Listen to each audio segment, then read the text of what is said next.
Bismillahirrahmanirrahim. Assalamualaikum warahmatullahi wabarakatuh.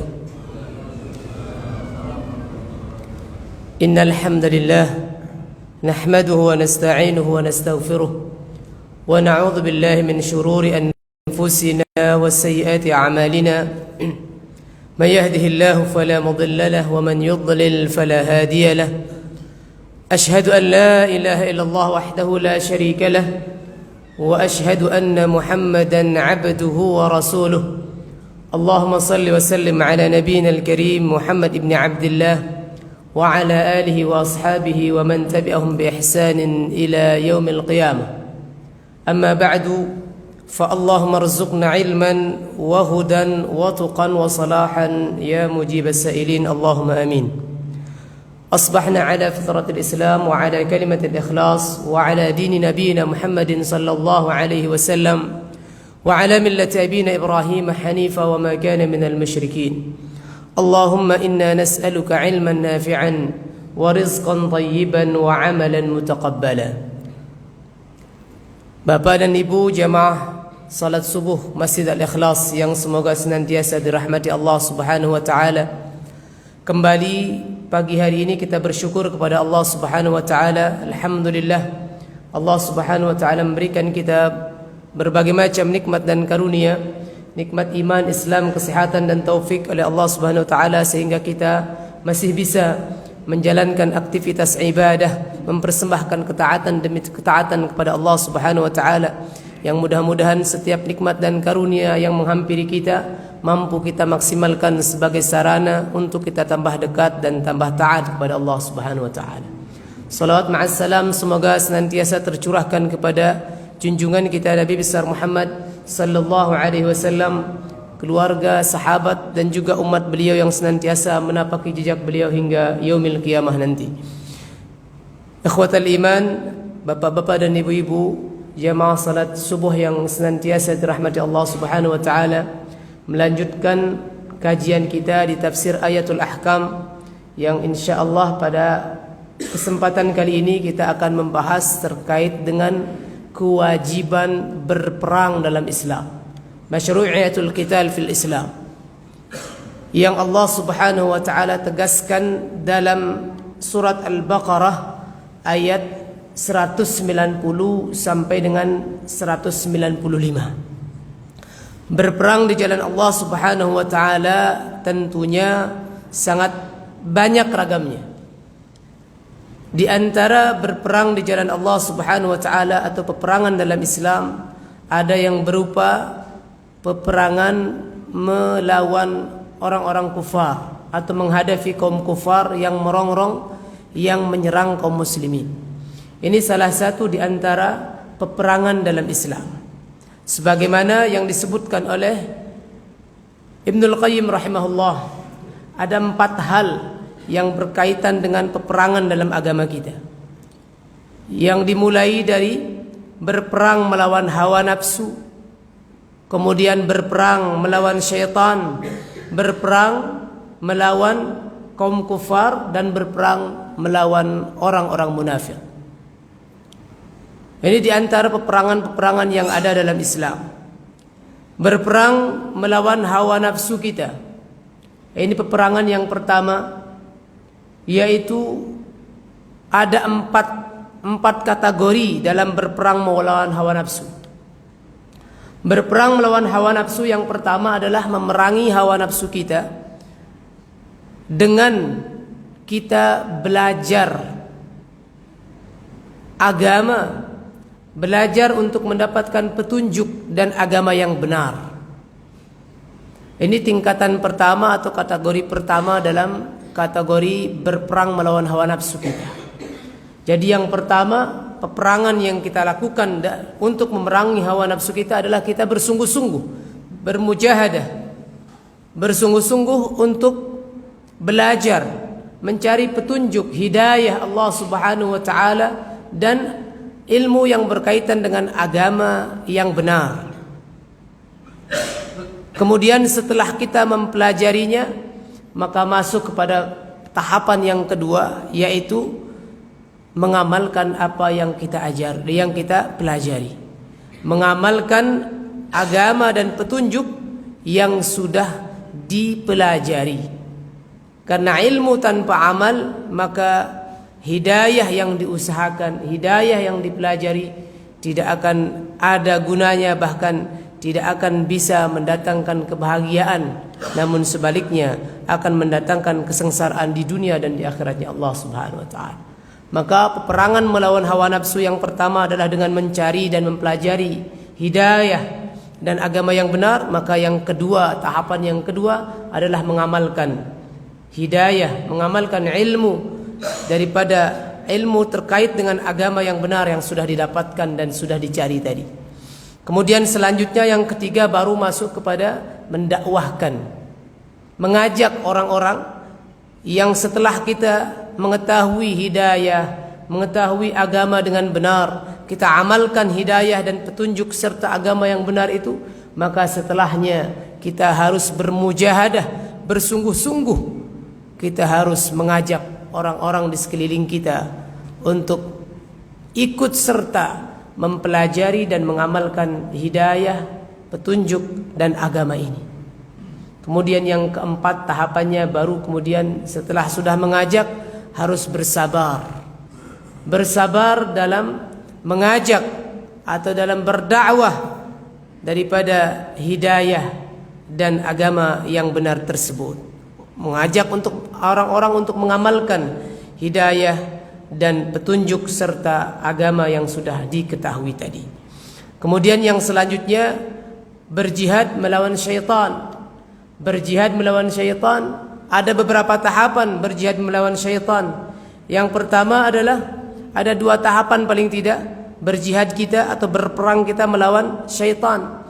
Yang pertama adalah peperangan yang kita lakukan dengan cara menolak, membentengi diri kita, mencegah setiap hamba agar atau dari syubhat-syubhat, dari keraguan-keraguan yang dibisikkan oleh syaitan, yang dihembuskan oleh syaitan untuk merongrong keyakinan yang ada dalam dadanya.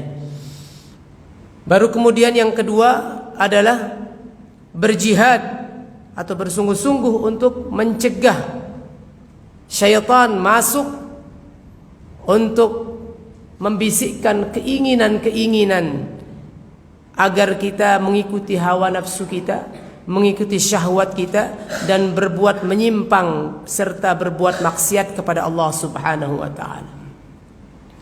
Maka yang pertama ini mencegah diri setiap orang, mencegah setiap hamba dari masuknya syubhat-syubhat dan propaganda-propaganda yang dilakukan oleh syaitan menggembosi keyakinan seseorang dalam dadanya. Maka ini nanti yang setelah kalau kita berhasil menghadapi atau melawan syaitan terkait dengan hal ini, maka akan datang keyakinan dalam dada kita. Dan jika kita berhasil pada yang kedua mencegah syaitan untuk dia melakukan hal-hal agar kita ikut dia melakukan kemaksiatan, maka kalau kita berhasil berperang melawan syaitan di saat tersebut, maka akan lahir kesabaran untuk mengamalkan agama, mengamalkan keyakinan, mengamalkan akidah yang sudah diketahuinya dan sudah diamalkannya. Adapun melawan atau berperang melawan jihad kufar kemudian munafik, ini ada 4 hal. Ada 4 tahapan.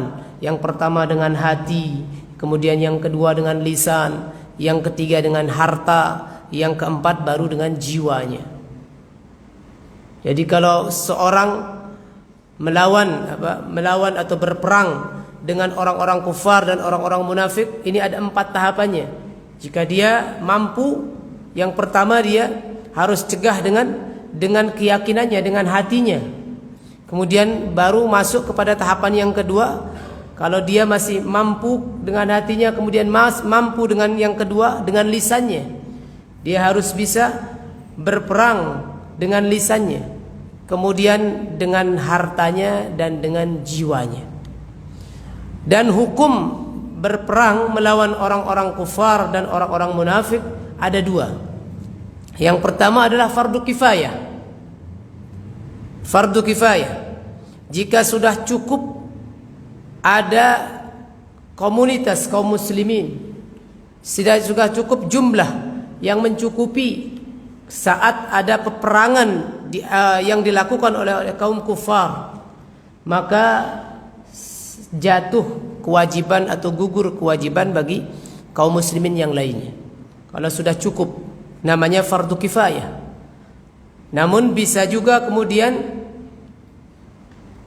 peperangan melawan kaum kufar atau munafikin bisa kemudian menjadi kewajiban fardu ain terhadap setiap individu.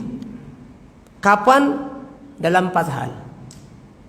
Kapan peperangan melawan kaum kufar dengan tangannya, dengan jiwanya, itu wajib dilakukan oleh setiap orang jika ada keadaan yang pertama, jika musuh sudah masuk atau jika seseorang tersebut, orang muslim tersebut sudah masuk ke dalam medan perang, maka wajib baginya fardu ain, dia tidak boleh mundur sedikit pun, harus masuk ke dalam peperangan tersebut. Fardu ain dia, wajib bagi pribadinya untuk melaksanakan peperangan tersebut. Yang kedua, jika musuh sudah masuk dan menguasai tempatnya, negaranya, wilayahnya, maka wajib fardu ain, wajib alal a'yan bagi setiap individu kaum muslimin untuk mempertahankan dan membela negaranya atau membela wilayahnya. Fardu ain. Ini yang kedua. Yang ketiga, kalau sudah diminta oleh imam, oleh pemimpin, baik pemimpin di negaranya, karena saat ini belum ada pimpinan kaum muslimin secara menyeluruh, satu komando belum, sehingga imam di sini sudah dikategorikan imam pemimpin negara. Kalau sudah diminta oleh pemimpin negara diserukan jihad fisabilillah melawan orang kufar, maka wajib fardu ain bagi setiap individu kaum muslimin untuk turut serta berperang di jalan Allah Subhanahu wa taala. Kemudian yang keempat, jika hal tersebut diperlukan, kalau dia tidak ikut maka akan mempengaruhi, akan sangat mempengaruhi hal atau peperangan tersebut. Maka kalau sudah dia diperlukan, maka dia wajib bagi setiap individu tadi untuk ikut berperang melawan kaum kufar. Ini kira-kira sekilas terkait dengan berperang di jalan Allah Subhanahu wa taala atau berperang atau peperangan dalam Islam secara singkat. Jadi peperangan dalam Islam ini adalah suatu yang besar, suatu yang tinggi kedudukannya di sisi Allah Subhanahu wa taala. Bahkan Rasulullah alaihi salatu wasallam sempat beliau bersabda dalam hadis yang diriwayatkan oleh Imam Muslim, siapa saja, kata Nabi alaihi salatu wasallam, yang tidak berperang, bahkan dia tidak ada keinginan, niatan dalam dadanya untuk ikut berperang di jalan Allah Subhanahu wa taala melawan kaum kufar, maka dia mati. Jika dia mati nanti, maka dia mati dalam keadaan ada sifat-sifat kemunafikan dalam dadanya. Siapa yang tidak berperang, bahkan tidak ada lam yuhaddits nafsahu bil ghazw, tidak ada sedikit pun keinginan dalam dadanya, terbersit dalam hatinya untuk berperang di jalan Allah Subhanahu wa taala, berperang melawan kaum kufar dengan dirinya, dengan nyawanya, maka dia ketika mati, ketika wafat, maka dia wafat dalam keadaan ada sifat kemunafikan dalam dirinya.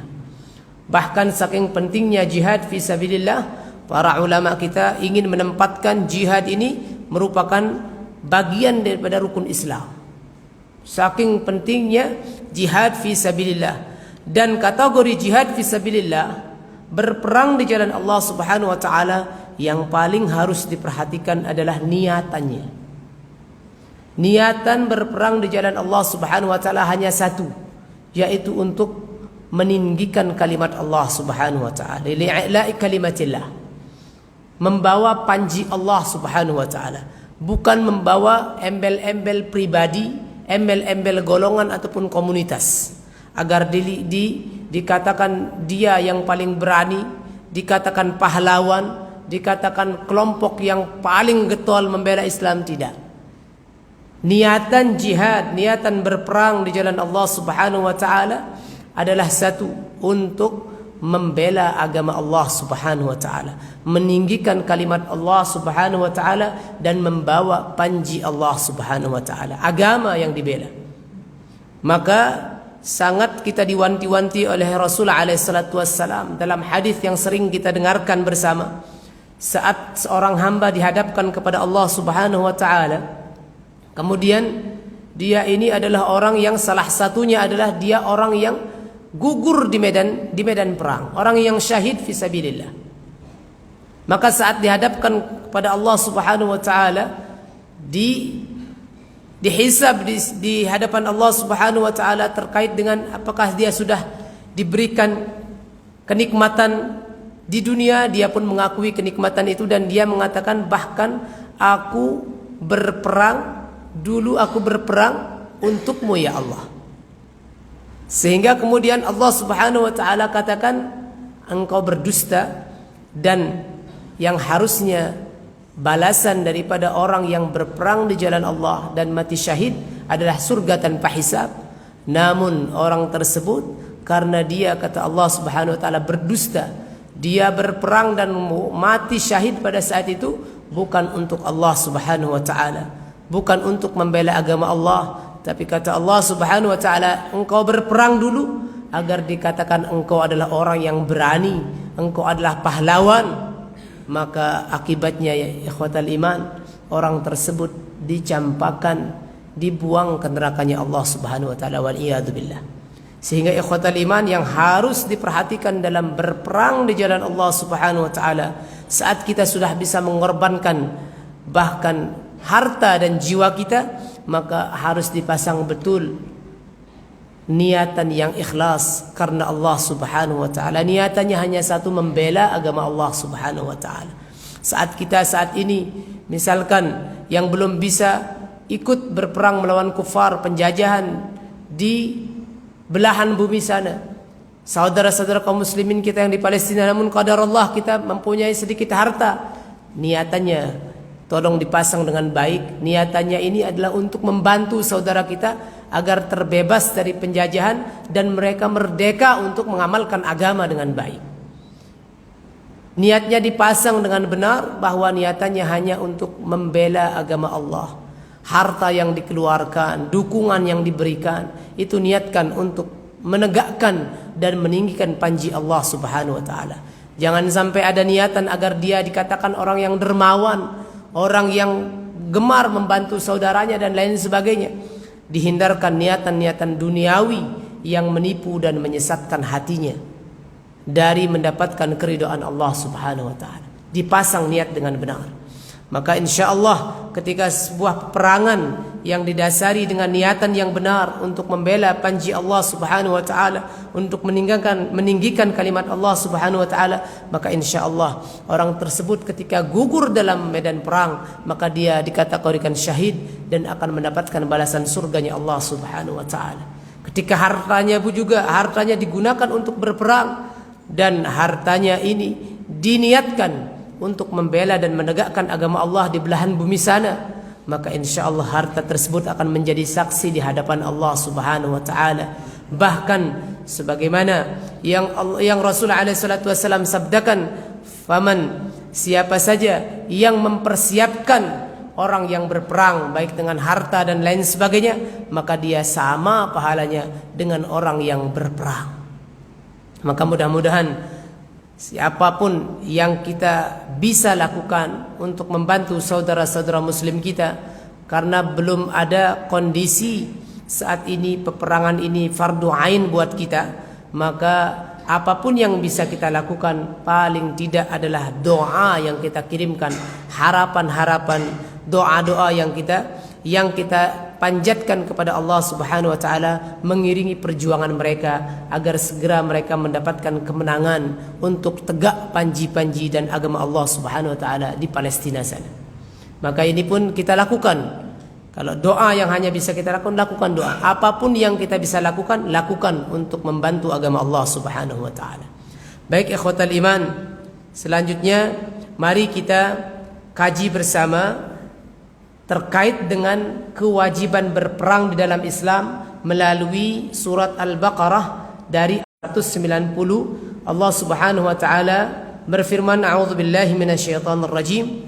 وَقَاتِلُوا فِي سَبِيلِ اللَّهِ الَّذِينَ يُقَاتِلُونَكُمْ وَلَا تَعْتَدُوا إِنَّ اللَّهَ لَا يُحِبُّ الْمُعْتَدِينَ.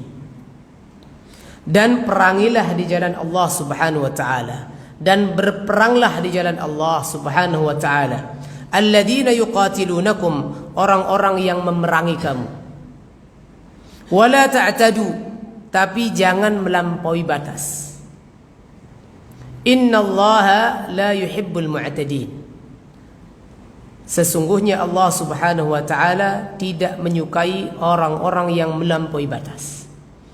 Ayat yang kedua 191, waqtuluhum haitsu thaqiftumuhum wa akhrijuhum min haitsu akhrajukum wal fitnatu ashaddu minal qatl ولا تقاتلوهم عند المسجد الحرام حتى يقاتلوكم فيه فإن قاتلوكم فاقتلوهم كذلك جزاء الكافرين. Dan bunuhlah mereka, waqtuluhum, bunuhlah mereka, haitsu thaqiftumuhum, dimanapun kamu temukan mereka. Di medan perang, dimanapun ketemu dengan musuh, habisin. Ini sudah di medan perang, bukan di luar medan perang. Maka hati-hati kalau salah mengartikan atau memahami ayat ini. Kalau salah memahami ayat ini, dimanapun kita ketemu orang kafir maka dibunuh nanti orang kafir. Tidak, ayat ini berbicara saat kondisi sudah berperang. Dimanapun kalau sudah masuk medan perang, dimanapun ketemu dengan orang kufar, orang kafir yang menjadi musuh kita saat itu, maka habisin, boleh dihabisin. Maka kata Allah Subhanahu wa taala, waqtuluhum haitsu thaqiftumuhum, dan bunuhlah mereka dimanapun kamu temui mereka. Jadi bukan berarti di saat yang aman seperti ini tidak ada peperangan, nah, ada orang kafir lewat di depan habisin, bukan. Jadi di medan perang, dimanapun ketemu, di depan kita, di samping kita, dimanapun ketemu, di belakang kita, boleh dibunuh. Cari, kejar dia dan bunuh dia. Dan usirlah mereka, wa akhrijuhum min haitsu akhrajukum, dan usirlah mereka yang dari mana mereka telah mengusir kamu. Usir mereka yang mana mereka tadinya mengusir kamu dari tempat tersebut. Nanti insyaallah akan kita bahas terkait dengan makna yang terkandung di dalam ayat ini. Kita bacakan dulu terjemahannya. Wal fitnatu asyaddu minal qatl, dan fitnah itu lebih kejam daripada pembunuhan. Wala tuqatilu fa in qataluukum wala tuqatiluhum indal masjidil haram, dan janganlah kamu perangi mereka di Masjidil Haram hatta yuqatilukum fi, kecuali jika mereka memerangi kamu di tempat tersebut. Fa in qataluukum faqtuluhum, dan jika mereka memerangi kamu maka perangilah mereka. Kalau sudah diperangi jangan mundur sedikit pun, lawan mereka. Kadzalika jazaa'ul kafirin, yang demikianlah balasan bagi orang-orang kafir. Fa in intahau fa innallaha ghafurur rahim, namun jika mereka berhenti melakukan peperangan tersebut, maka sungguh Allah Subhanahu wa taala Maha Pengampun dan Maha Penyayang. Tidak usah dibabat habis. Kalau sudah berhenti mereka menyerah, ya sudah, sudahi peperangan tersebut kalau mereka sudah menyerah. Allah Subhanahu wa taala Maha Pengampun dan Maha Penyayang. Wa qatiluhum hatta la takuna fitnatun wa yakuna ad-dinu lillah, dan perangilah mereka itu sampai kemudian tidak ada lagi fitnah. Jika mereka berhenti, fa in intahau fala udwana illa 'alal zalimin, jika mereka berhenti maka tidak ada lagi permusuhan kecuali terhadap orang-orang yang zalim. Asy-syahrul haramu bisy-syahril harami wal hurumatu qisas, bulan haram dengan bulan haram, dan terhadap sesuatu yang dihormati berlaku hukum qisas. faman i'tada 'alaikum fa'tadu 'alaihi bimithli ma i'tada 'alaikum. Oleh sebab itu, barang siapa yang menyerang kamu, maka seranglah dia dengan balasan, dengan serangan yang setimpal dengan serangannya terhadap kamu. Faman i'tada 'alaikum fa'tadu 'alaihi bimithli ma i'tada 'alaikum. Wattaqullaha wa'lamu annallaha ma'al muttaqin. Dan bertakwalah kalian kepada Allah Subhanahu wa taala, dan ketahuilah sesungguhnya Allah Subhanahu wa taala bersama dengan orang-orang yang bertakwa. Wa anfiqu fi sabilillah, dan infakkanlah hartamu di jalan Allah. Wa la tulqu bi aydikum ila tahlukah, dan jangan jatuhkan dirimu sendiri ke dalam kebinasaan dengan tanganmu sendiri. Wa ahsinu, dan berbuat baiklah. Innallaha yuhibbul muhsinin, sesungguhnya Allah Subhanahu wa taala menyukai orang-orang yang berbuat baik. Ikhwatal iman, makna secara umum daripada ayat ini, dari ayat 190 sampai dengan 195, sebagaimana yang disampaikan oleh pengarang kitab ini, maka disampaikan bahwasanya Allah Subhanahu wa taala menyebutkan di ayat ini dan mengajak orang-orang mukmin untuk berperang di jalan Allah Subhanahu wa taala dengan tujuan meninggikan dan menegakkan agama Allah Subhanahu wa taala, serta menyelamatkan agama ini daripada rongrongan orang-orang kafir, orang-orang kufar. Namun demikian, jika dalam keadaan perang, maka kita tidak boleh melampaui batas dalam peperangan. Apa makna melampaui batas dalam peperangan? Dalam peperangan yang diatur oleh agama kita, oleh syariat Islam, masuk melampaui batas kalau di dalam medan perang kita membunuh anak-anak. Kalau sudah masuk ke dalam medan perang, tidak boleh kita membunuh anak-anak, membunuh wanita, membunuh orang tua, bahkan tidak boleh kemudian kita merusak fasilitas seperti pepohonan dan lain sebagainya. Ini masuk kepada kategori melampaui batas dalam agama kita saat berperang. Maka Masya Allah, agama Islam luar biasa tata krama, kalau kita bilang sopan santunnya, adabnya, sampai ketika berperang pun tidak boleh merusak, tidak boleh melampaui batas. Yang diperangi adalah orang-orang yang memeranginya saja, yang dibunuh adalah orang-orang yang mau membunuhnya saja. Adapun anak-anak kecil, orang tua, perempuan-perempuan yang diam di rumahnya, tidak boleh kemudian dibombardir, tidak boleh diserang, dimasuki mereka kemudian dibunuh mereka, tidak dibolehkan dalam agama kita. Kecuali orang-orang yang berada di dalam medan perang itu saja. Kalau ada anak-anak dalam medan perang itu bagaimana? Mereka membunuhi, baru boleh. Ada wanita-wanita yang sudah berseragam lengkap dengan persenjataannya dan memenuhi orang-orang muslim di medan perang, boleh. Yang tidak boleh dibolehkan adalah anak-anak, wanita, orang tua yang tidak ikut berperang. Itu tidak boleh dibunuh. Tidak boleh mereka diperangi, karena mereka bukan masuk ke dalam musuh yang berperang saat itu. Namun ketika mereka menjadi musuh yang ikut memerangi, dibolehkan. Tidak kemudian sudah tahu anak-anak yang dipersenjatai kemudian membunuh kita, oh anak-anak tidak boleh, tidak. Kalau sudah masuk medan perang, maka semuanya menjadi musuh perang, dibolehkan untuk membunuh. Tapi kalau mereka tidak masuk ke dalam medan perang, maka tidak dibolehkan membunuh mereka, baik anak-anak ataupun perempuan dan orang-orang tua yang sudah tidak mampu lagi untuk mengangkat senjata. Mereka tidak ikut berperang, maka tidak diperbolehkan untuk membunuh mereka. Jika kita menyiksa ataupun membunuh mereka, masuk kepada kategori kita melampaui batas, dan hal ini dibenci oleh Allah Subhanahu wa taala. Bahkan diminta oleh Allah Subhanahu wa taala untuk meninggalkannya. Wala ta'tadu, jangan engkau melampaui batas. Dan bahkan Allah Subhanahu wa taala tegaskan, innallaha la yuhibbul mu'tadin. Sesungguhnya Allah Subhanahu wa taala tidak akan suka orang-orang yang melampaui batas. Meskipun Anda sudah berperang, ikut berperang di situ, namun ketika kita melampaui batas tidak disukai oleh Allah Subhanahu wa taala. Saat kita berbuat kezaliman bahkan kepada musuh kita. Sehingga kezaliman itu ikhwatal iman tidak diperbolehkan dari jalan apapun. Kezaliman tidak diperbolehkan dalam agama kita meskipun lewat jalan apapun. Sampai kepada orang yang berbuat zalim, musuh kita sekalipun, tidak boleh kita melakukan kezaliman tersebut. Kita boleh melakukan sesuatu yang setimpal dengan apa yang dilakukan, tapi tidak boleh melampaui batas. Yang ini disebut dengan kezaliman. Kemudian Allah Subhanahu wa taala mengatakan waqtuluhum aina ma adraktumuhum wa sadaftumuhum.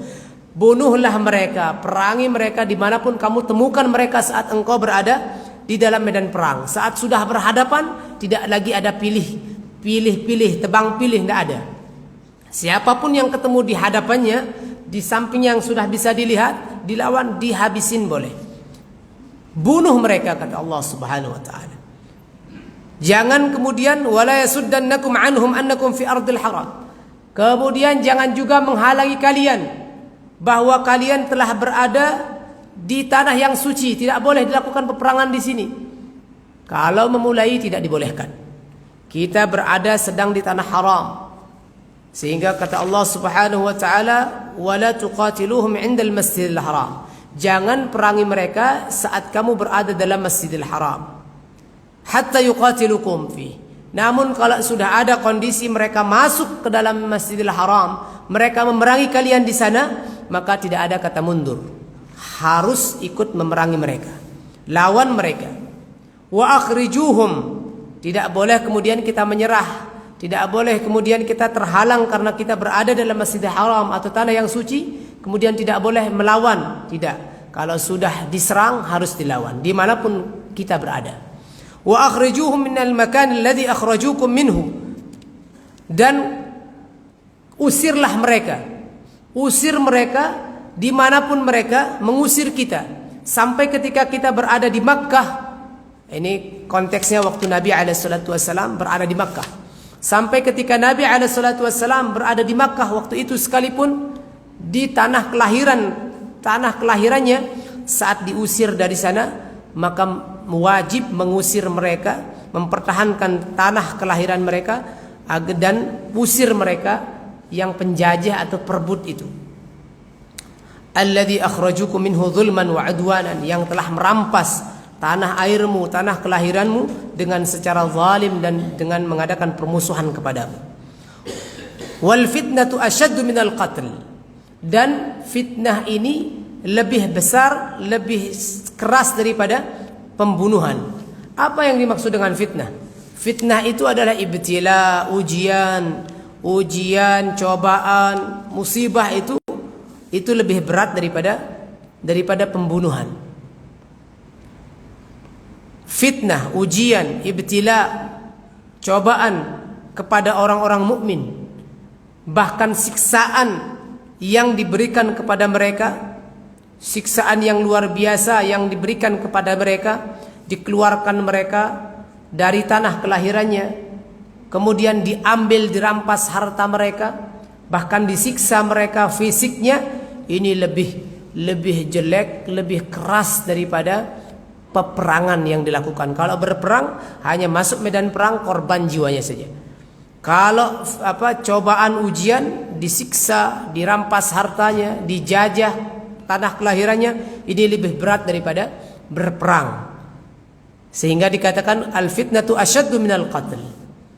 Fitnah itu lebih berat daripada pembunuhan. Kalau orang dibunuh habis, tapi kalau orang disiksa dulu, diazab dulu, disayat-sayat dulu, langsung dia bilang, udah bunuh aja saya. Bunuh saja. Bunuh saja. Karena memang lebih berat daripada dibunuh.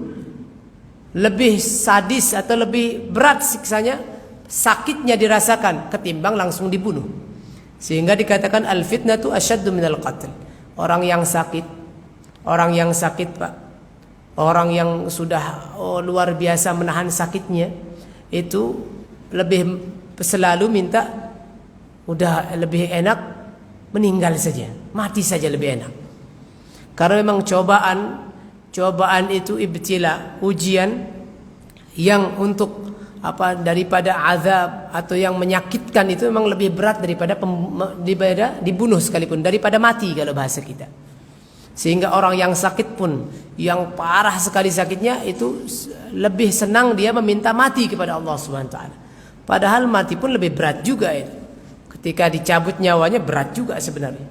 Lebih berat daripada sakit yang dia alami. Tapi saat itu dia lebih meminta mati ketimbang menghadapi sakit yang begitu luar biasa dirasakannya. Sehingga dikatakan di sini al-fitnatu asyaddu minal qatl. Ujian, cobaan yang menimpa orang-orang mukmin saat itu, mereka diazab, mereka disiksa, mereka dikeluarkan dari tanah kelahirannya, diusir dari Makkah. Bahkan mereka dirampas harta mereka, rumah mereka diambil, harta mereka diambil.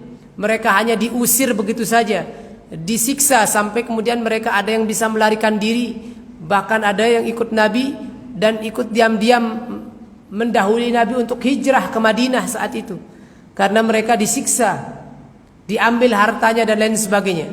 Maka ini lebih berat daripada dibunuh atau daripada pembunuhan. Sehingga saat dikeluarkan, saat diazab dan lain sebagainya tersebut, maka itu lebih berat daripada membunuh. Dan saat ada kategori atau saat ada kondisi tersebut, kita boleh melawan, dan diharuskan kita untuk melawan, diharuskan untuk mempertahankan harga dirinya, mempertahankan jiwanya, mempertahankan harta bendanya dan tanah kelahirannya. Kemudian Allah Subhanahu wa taala mengatakan, fa in qataluukum faqtuluhum, jika mereka memengarangi kalian, maka jangan menyerah, harus mengadakan perlawanan.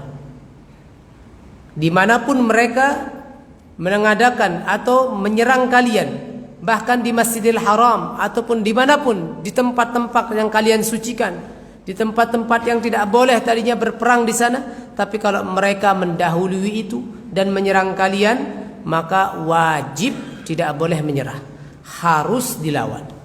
Karena orang yang mulai itu adalah orang yang zalim. Orang yang mempertahankan bukan orang yang zalim.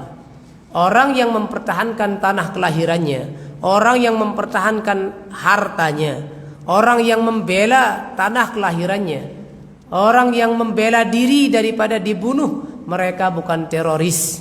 Mereka adalah orang yang bertahan, orang yang melawan, dan itu dibenarkan dalam Islam. Bahkan disuruh oleh Allah Subhanahu wa taala, diperintahkan memang harus bertahan, wajib bertahan dan melawan. Jangan menyerah. Kata Allah Subhanahu wa taala, fa in qataluukum faqtuluhum.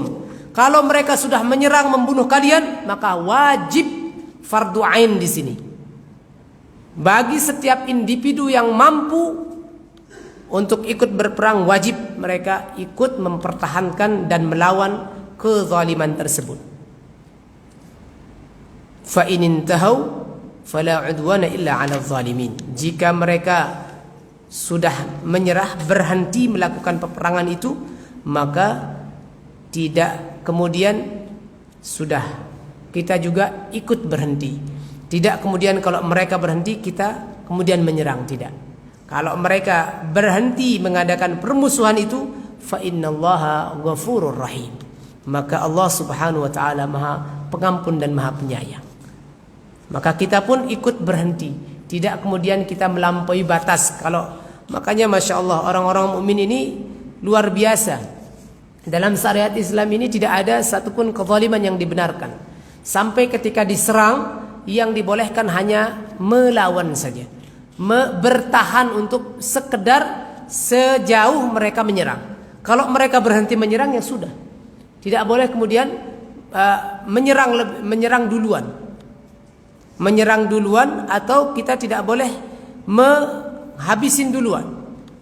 Bertahan pada saat diserang, baru kemudian membela. Kalau mereka sudah berhenti, kita berhenti. Kecuali kalau mereka berhenti kemudian ternyata mereka balik arah. Wajib kita juga ikut meladeni, kalau bahasa kita, kalau dia jual kita beli. Jangan sampai mundur. Kalau dijual kita beli saja. Kemudian Allah Subhanahu wa taala menegaskan dan menekankan kembali terkait dengan perintah untuk berperang melawan orang-orang kufar, dan Allah Subhanahu wa taala menjelaskan tujuan daripada semua itu adalah agar jangan sampai didapatkan cobaan yang lebih besar daripada agama ini. Kata Allah Subhanahu wa taala, "Asy-syahrul haramu bisyarril harami wal hurumatu qisas, faman i'tada 'alaikum fa'tadu 'alaihi bimithli ma i'tada 'alaikum wattaqullaha wa'lamu annallaha ma'al muttaqin." Dan Allah Subhanahu wa taala kemudian menegaskan sebelumnya, "Faqtuluhum hatta tadhharu 'alaihim fala yaftinunakum 'an dinikum." Maka perangilah mereka sampai kemudian tidak nampak lagi oleh mereka sesuatu yang dilakukan oleh mereka, penyerangan dari mereka yang menjadi ujian dan cobaan bagi agama kalian, sampai kemudian agama ini bersih daripada penyerangan mereka dan khalisan lillahi subhanahu wa ta'ala, murni agamanya Allah subhanahu wa ta'ala yang berkibar, murni panji Allah subhanahu wa ta'ala yang berkibar, sampai kemudian tidak ada lagi orang yang menyembah selain Allah Subhanahu wa taala. Sampai kemudian ibadah itu dan ketaatan itu hanya dipersembahkan kepada Allah Subhanahu wa taala. Tidak ada lagi, maka Allah Subhanahu wa taala memerintahkan saat itu ada Fathu Makkah, agar tidak ada lagi kemudian di Makkah ada sesembahan selain Allah. Patung-patung dan semua simbol-simbol selain Allah Subhanahu wa taala atau penyembahan kepada selain Allah agar tidak ada lagi, dibersihkan dari bumi Makkah pada saat itu. Sehingga Allah Subhanahu wa taala perintahkan untuk menaklukkan kota Makkah pada saat itu.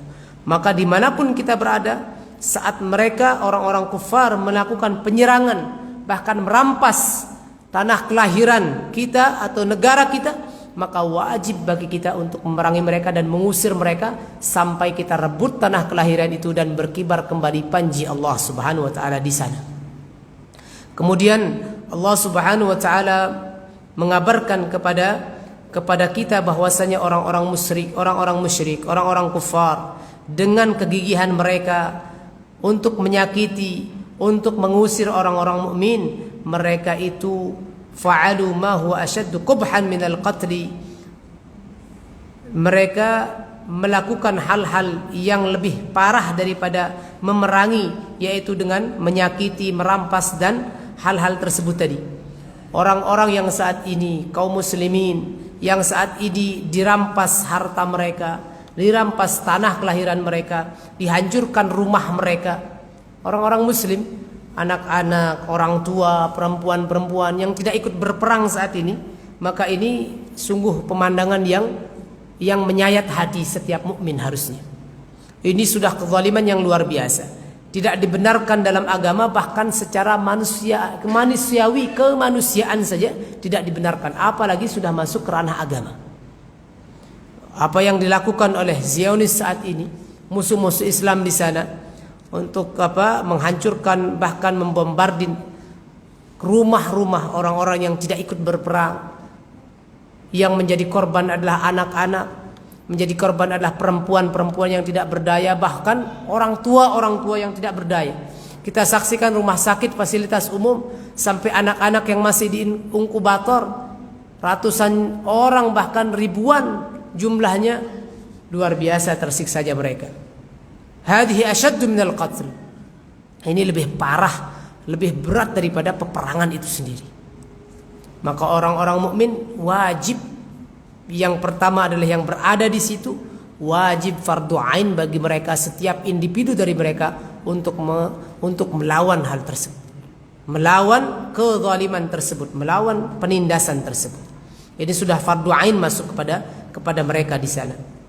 Kemudian Allah Subhanahu wa taala memerintahkan, thumma amara Allah taala bil jihad bil mali ba'da al amri bil jihad bin nafsi faqala Wa anfiqu fi sabilillah. Kemudian Allah Subhanahu wa taala memerintahkan kita setelah kita sudah bisa berperang di jalan Allah Subhanahu wa taala dengan jiwanya, maka Allah kemudian juga memerintahkan kita untuk berperang di jalan Allah Subhanahu wa taala dengan harta. Maka Allah Subhanahu wa taala menyerukan wa anfiqu fi sabilillah, dan infaklah kalian di jalan Allah Subhanahu wa taala. Gunakanlah harta kalian di jalan Allah Subhanahu wa taala lidusrati dinih, untuk menolong dan membantu agama Allah Subhanahu wa taala, wa difa' 'anil haqq, dan untuk membela yang benar. Dan Allah Subhanahu wa taala menegaskan di sini, menyerukan agar jangan kita sampai pelit terhadap harta kita. Jangan pelit terhadap harta yang dimiliki kalau ada seruan jihad dengan harta, seruan berperang dengan harta, jangan pelit. Hal inilah yang akan menyebabkan lemahnya orang-orang mukmin. Jika orang-orang mukmin yang mempunyai harta tapi tidak mempunyai keberanian dia untuk mengorbankan jiwanya, maka dia harus berperang dengan hartanya. Kalau tidak seperti itu, maka akan lemah orang-orang mukmin. Bagaimanapun ikhwatal iman, orang yang berperang tetap butuh makan. Makanan didapatkan dari harta. Makanan bisa didapatkan dengan harta, dengan kekayaan. Orang bisa memberi makan tentunya dengan hartanya. Dan orang yang berperang, yang sudah mampu dia mengorbankan jiwanya, harus didukung oleh orang-orang yang tidak mampu, oleh orang-orang yang punya dititipkan harta oleh Allah Subhanahu wa taala. Maka kaum mukminin yang seperti inilah yang digambarkan oleh Rasul alaihi salatu wassalam kal bunyan, seperti bangunan, yashuddu ba'dhum ba'dha, saling menguatkan satu di antara yang lainnya. Tiang yang sini menguatkan tiang yang sana, atap yang sini menguatkan bangunannya menguatkan atapnya, satu sama lain saling menguatkan. Yashuddu ba'dhum ba'dha. Orang yang sudah ikut berperang, dia tidak punya harta tapi punya kesiapan dalam jiwanya, dia mengorbankan jiwanya di medan perang. Orang yang tidak bisa siap mengorbankan jiwanya tapi punya harta, harus mendukungnya dengan hartanya. Dia berperang dengan hartanya, saling mendukung satu sama lain. Karena al-mu'min kal bunyan, mathalul mu'minina kal bunyan. Perumpamaan orang mukmin itu seperti satu bangunan yang utuh, satu sama lain di antara partisi bangunan ini saling menguatkan satu di antara yang lainnya. Dan Allah Subhanahu wa taala tetap menganjurkan orang-orang mukmin dimanapun mereka harus seperti apapun yang bisa mereka kedepankan, korbankan untuk agama, sehingga Allah Subhanahu wa taala seru mereka wa ahsinu, berbuat baik. Berbuat baiklah semampu kalian. Di mana kalian bisa berbuat baik, berbuat baik. Dalam kondisi apa? Dalam setiap kondisi kita bisa berbuat baik, berbuat baik. Dimanapun, kapanpun, dalam keadaan apapun kita bisa berbuat baik, berbuat baik. Wa ahsinu. Kalau kita bisa berbuat baik di sini, berperang di jalan Allah dengan jiwa, lakukan. Dengan harta, lakukan. Dengan apapun yang kita mampu, lakukan semampu kita. Maka ini dikategorikan oleh Allah Subhanahu wa taala dengan perbuatan baik, yang mana orang-orang yang berbuat baik senantiasa dicintai oleh Allah Subhanahu wa taala. Innallaha yuhibbul muhsinin, kata Allah Subhanahu wa taala. Maka ikhwatal iman, selanjutnya masih ada berapa menit? Ada beberapa sebab turunnya ayat ini. Beberapa sebab turun yang disampaikan melalui beberapa riwayat dari Nabi alaihi salatu wasallam terkait dengan ayat-ayat yang tadi sudah dibacakan, dari ayat 190 sampai dengan 195. Yang pertama, riwayat dari Ibnu Abbas radhiyallahu anhu bahwasanya Rasul alaihi salatu wasallam saat itu Nabi alaihi salatu wasallam sudah masuk ke Makkah. Kemudian Nabi alaihi salatu wasallam dicegah mau masuk ke Makkah pada tahun ke-6 Hijriyah.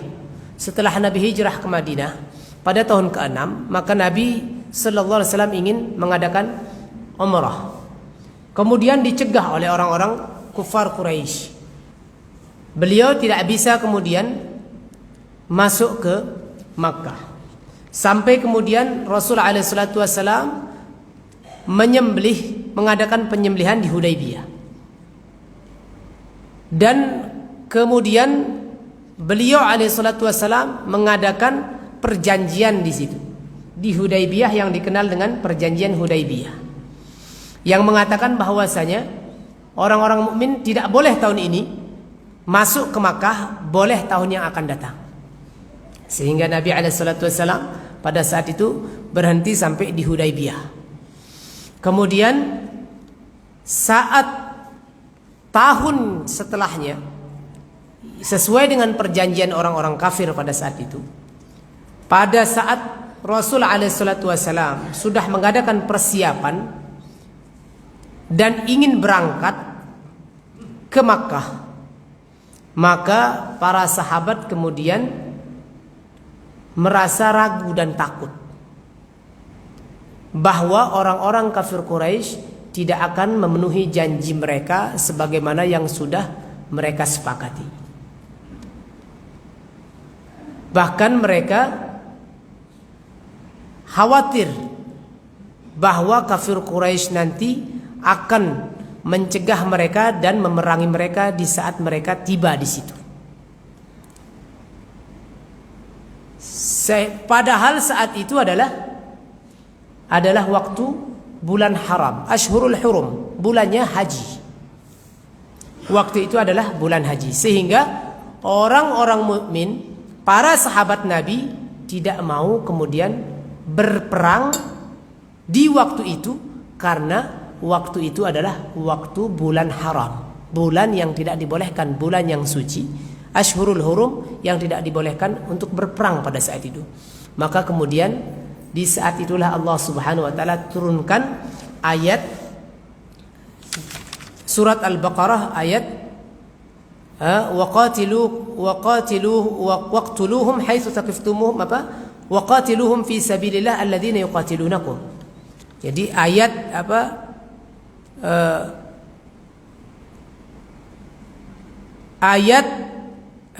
ini kemudian turun kepada mereka, dan perangilah mereka, waqatiluhum, dan perangilah mereka, fi sabilillah alladzina yuqatilunakum, orang-orang yang memerangi kalian. Jadi tidak ada urusan dengan bulan haram. Yang penting tidak memulai peperangan, tapi kalau di saat itu kalian diperangi, wajib kalian untuk melawan. Saat itu orang-orang mukmin, para sahabat Nabi tidak mau melawan. Kenapa? Karena mereka faham betul bahwa tidak boleh melakukan peperangan di bulan haram.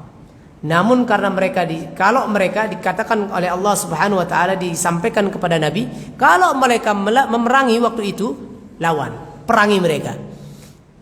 Sehingga saat itu terjadi, alhamdulillah orang-orang mukmin pun mengadakan perlawanan. Nah, ini adalah termasuk salah satu sebab turunnya ayat ini. Ayat yang memerintahkan untuk boleh berperang di waktu-waktu yang dilarang, ya. Waqatiluhum fi sabilillah, ayat 190 ini. Waqatilu fi sabilillah alladzina yuqatilunakum, dan berperanglah di jalan Allah Subhanahu wa taala orang-orang yang memerangi kalian, wala ta'tadu. Ini sebab turunnya ayat yang 190. Ya. Para sahabat saat itu setelah melakukan perjanjian Hudaybiyah di tahun yang ke-6, kemudian mereka tidak boleh masuki Makkah. Boleh mereka memasuki Makkah di bulan selanjutnya, di bulan yang ke-7. Sehingga di bulan yang ke-7 saat datang waktunya, para sahabat saat mau mengadakan haji pada saat itu, mereka khawatir, takut mereka, orang-orang kafir Quraisy, mereka menyerang, membunuhi orang-orang mukmin yang sudah sampai ke Makkah. Padahal waktu itu adalah bulan haram, sehingga para sahabat tidak mau berperang karena waktu itu bulan haram. Turun ayat ini menegaskan bahwa boleh berperang, boleh melakukan perlawanan jika mereka memerangi duluan. Ini sebab turun yang pertama. Yang kedua, riwayat dari yang disampaikan oleh Al-Qurtubi, Al-Imam Al-Qurtubi dalam tafsirnya yang diriwayatkan oleh Imam Al-Hasan bahwasanya orang-orang musyrik mereka mengatakan kepada Nabi alaihi salatu wassalam. Mereka mengatakan kepada Nabi alaihi salatu wassalam, "Wahai Muhammad, bukankah di bulan-bulan yang haram engkau tidak akan melakukan peperangan? Engkau melarang sahabat-sahabatmu untuk berperang dengan kita?" Maka kemudian Nabi SAW menjawab iya. Maka Nabi SAW menjawab iya. Dan mereka sesungguhnya orang-orang kafir Quraisy, orang-orang musyrik tersebut, mereka menanyakan hal tersebut ini sebagai tipu muslihat mereka. Mereka ingin mengelabui Nabi SAW. Mereka ingin menjebak Nabi SAW bahwa ketika Nabi datang nanti ke Makkah, meskipun di bulan haram, nanti mereka akan membantai Nabi dan sahabatnya. Sehingga Allah Subhanahu wa taala kemudian turunkan ayat kepada Nabi SAW, "Asy-syahrul haram bisyahril haram." Di bulan yang haram kalau mereka menyerang, lawan mereka. Bulan yang haram dengan bulan yang haram. Kalau mereka menyerang meskipun di bulan yang haram, lakukan perlawanan, serang mereka. Jadi mereka, ini salah satu sebab turunnya ayat yang asy-syahrul haram bisyahril haram, ayat yang 194. Jadi kalau mereka wal hurumatu qisas, harus diberikan dibalas dengan balasan yang setimpal. Dibolehkan, dibenarkan. Padahal yang pertama mereka tadi mengatakan, "Muhammad, bukankah engkau melarang sahabat-sahabatmu tidak boleh berperang di bulan haram?" "Oh iya," kata Nabi. Ini mereka ingin mengelabui Nabi. Kalau datang Nabi di bulan yang haram ke Makkah mau dibantai. Sehingga sebelum itu Allah kemudian turunkan kepada Nabi ayat firman Allah SWT, "Asy-syahrul haram bisyahril haram." Di bulan yang haram dengan bulan haram. Kalau di bulan haram engkau diserang, boleh melakukan penyerangan juga. Kemudian yang ketiga, riwayat dari Ibnu Abbas radhiyallahu anhu bahwasanya ini sama dengan asbabul nuzul di ayat yang sama dengan riwayat yang berbeda. Ibnu Abbas mengatakan bahwasanya saat mengqada umrah di tahun yang ketujuh Nabi alaihi salatu wassalam, kemudian pada saat itu Nabi alaihi salatu wassalam dihadang oleh orang-orang kafir Quraisy. Di tahun yang ke-6 dihadang dan diminta untuk tidak boleh mengadakan umrah. Dan kemudian dibolehkan nanti di tahun yang akan datang. Setelah itu maka kemudian Nabi SAW melakukan atau memasuki Ka'bah, memasuki Makkah dan melakukan manasik di situ, melakukan manasik umrah di situ. Maka pada saat itu turun kemudian ayat asy-syahrul haram bisyahril haram.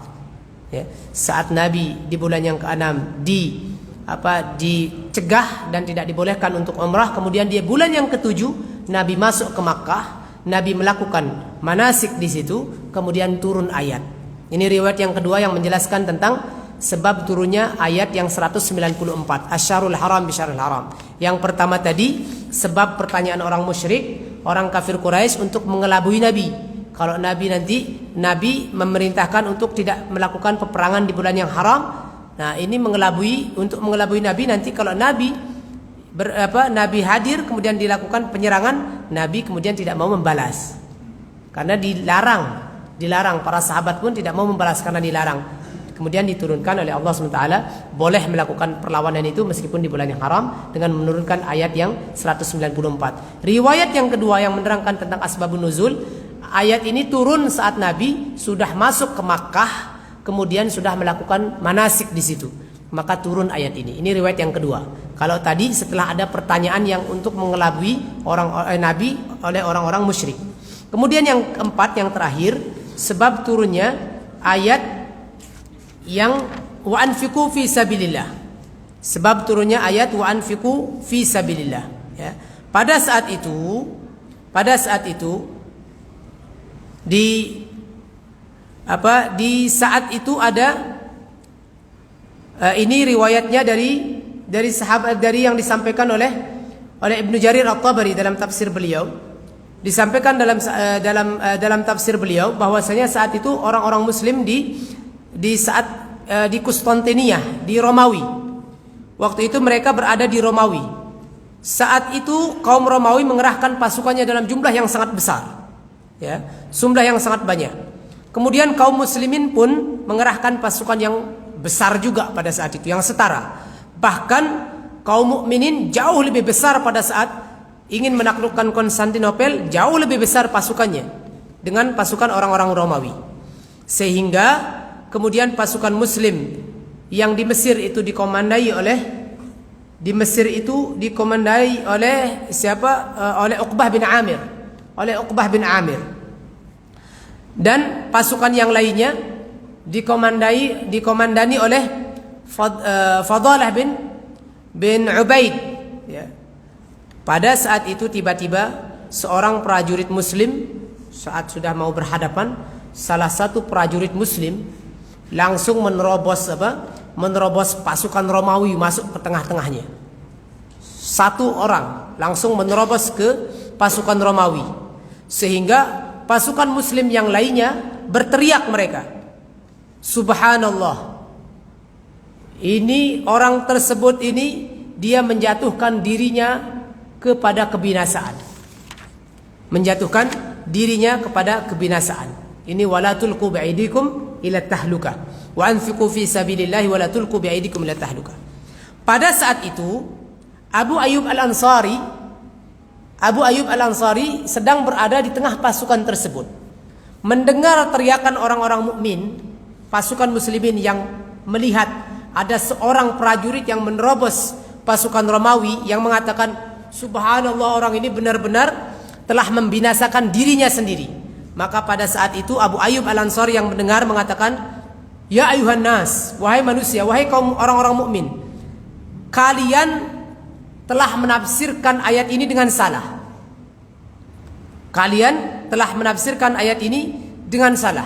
Padahal Allah Subhanahu wa taala menurunkan ayat ini untuk kami kaum Ansar, kata Abu Ayyub. Padahal Allah Subhanahu wa taala menurunkan ayat ini untuk kami kaum Ansar. Ketika itu Allah Subhanahu wa taala telah memuliakan Islam. Allah Subhanahu wa taala telah memuliakan Islam dengan banyaknya pengikut orang-orang muslim. Madinah sudah settle, sudah stabil kondisi kaum mukminin, sudah mendapatkan peperangan, bahkan sudah berdiri negara Islam di Madinah. Sudah banyak pengikut-pengikutnya. Bahkan pembelaan Allah Subhanahu wa taala kepada kaum muslimin itu sudah orang-orang mukminnya sudah makin nyaman. Sampai kemudian di antara orang-orang dari kami, kata Abu Ayyub Al-Ansari, ketika Allah Subhanahu wa taala sudah memuliakan Islam, pembelanya, penganutnya sudah makin banyak, bahkan sudah semakin settle kaum mukminin di Madinah pada saat itu, sampai kemudian beberapa orang di antara kaum Ansar mereka berbincang-bincang diam-diam di belakang Nabi SAW mengatakan, harta kita telah habis, harta kita sudah kita belanjakan dulu ketika kita berperang, dan sungguh Allah Subhanahu wa taala saat ini sudah memuliakan agama kita, agama Islam, sudah banyak pengikutnya, kata sebagian orang-orang Ansar saat itu. Maka ada baiknya, kata orang-orang Ansar, ada baiknya bila saat ini kita menyibukkan diri untuk mengurus harta kita, dengan berusaha kita berikhtiar mengadakan perniagaan. Gak usah lagi kita berperang, mengadakan perniagaan, kita urus harta kebun-kebun kita urus harta kita, agar mengganti apa yang sudah kita nafkahkan dulu, apa yang sudah kita korbankan dulu, apa yang sudah tidak ada dari kita. Maka kata Abu Ayyub Al-Ansari, saat itulah kemudian Allah Subhanahu wa taala menurunkan ayat surat Al-Baqarah ayat 195, wa anfiqu fi sabilillah wa la tulqu bi'aidikum ilat tahlukah. Dan nafkahkanlah, belanjakanlah harta kalian di jalan Allah, dan jangan kalian cebloskan, jangan kalian arahkan diri kalian kepada kebinasaan. Jadi artinya ikhwatal iman, kata Abu Ayyub, menurut asbabul wurud ini, asbabun nuzul ini, bahwasanya yang dimaksud dengan kebinasaan adalah wala tulqu biaidikum ila tahlukah, dan jangan menceburkan dirinya kepada kebinasaan, adalah dengan sibuknya kita untuk mengurusin harta kita, mengelola harta kita, menyibukkan diri kita kepada harta kita sampai kemudian meninggalkan jihad fi sabilillah. Ini yang dimaksud ayat Allah Subhanahu wa taala, wala tulqu biaidikum ila tahlukah. Jangan menceburkan diri kalian kepada kebinasaan. Jangan sibuk ngurusin harta, sibuk ngurusin perniagaannya, sibuk ngurusin harta bendanya sampai kemudian lupa berjihad, meninggalkan jihad fisabilillah. Inilah makna ayat itu. Bukan makna ayat ini bukan satu prajurit yang menerobos ke medan perang ke barisan musuh. Bukan itu yang dimaksud dengan ayat ini.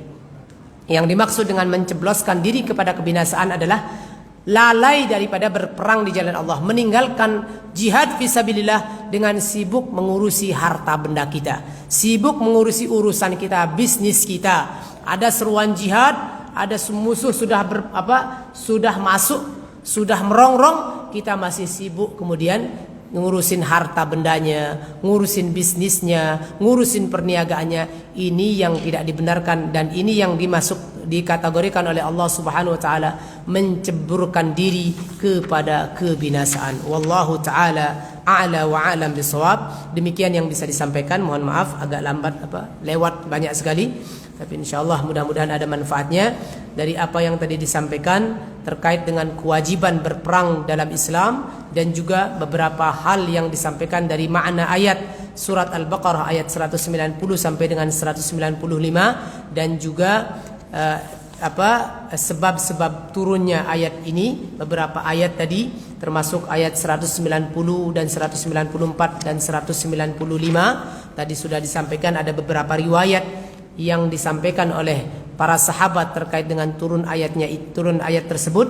Maka mudah-mudahan ini bisa memberikan manfaat kepada kita, bisa menjadi ilmu kita, dan insyaallah pada pertemuan berikutnya kita akan mengkaji faidah-faidah yang terkandung dalam ayat-ayat ini, serta kita akan mengkaji hukum-hukum yang terkandung dalam ayat ini, termasuk kewajiban jihad fisabilillah bagi orang-orang mukmin beserta dengan rincian-rinciannya. Insyaallah kita akan pelajari nanti siapa yang dimaksud dengan apa yang dimaksud dengan kezaliman di dalam berperang, apa yang dimaksud, banyak sekali nanti hal-hal yang bisa kita pelajari di sini, hukum-hukum yang bisa kita ambil dari ayat 190 sampai dengan 195 dari surat Al-Baqarah ini. Mudah-mudahan nanti kita bisa mengikutinya, diberikan kesehatan oleh Allah Subhanahu wa taala, diberikan keberkahan umur, sehingga insyaallah kita bisa meluangkan waktu kita untuk menghadiri kajian-kajian ilmu insyaallah. Demikian yang bisa disampaikan. Ada yang mau ditanyakan? 1-2 pertanyaan? Mudah-mudahan enggak ada. Ada? Tidak ada ya? Sudah habis waktunya. Terima kasih atas kesempatan yang diberikan. Kita tutup dengan doa kafaratul majlis. Subhanakallahumma wa bihamdika asyhadu an la ilaha illa anta astaghfiruka wa atubu ilaik. Demikian yang bisa disampaikan. Mohon maaf atas kekurangan. Assalamualaikum warahmatullahi wabarakatuh.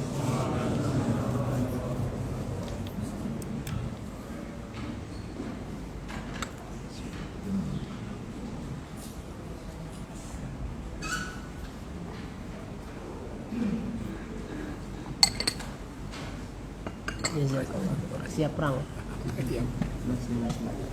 itu udah siap ada yang perang. Waalaikumsalam. Nah, itu udah siap perang. Siap.